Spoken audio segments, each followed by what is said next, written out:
ากเหนื่อยใจก็เดินหนีไปไกลผู้คนที่วุ่นวายหากเหนื่อยกายก็ลองพักลงตรงที่ใจมันผ่อนคลายหากวันนี้ชีวิตที่ฝัน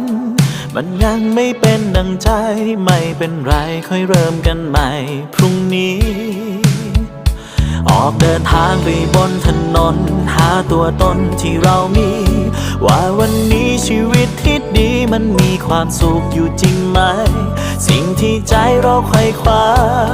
ได้มาเพราะถูกใจหรือเพียงหวังให้ใครต่อใครเขาถูกใจ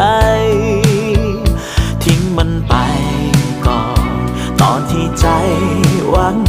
ในบางครั้งความคาดหวังก็ทำให้เรานั้นทุกข์ใจ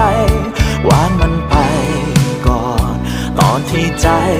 ทุกข์สุขที่แท้อาจไม่มีแม้สิ่งใด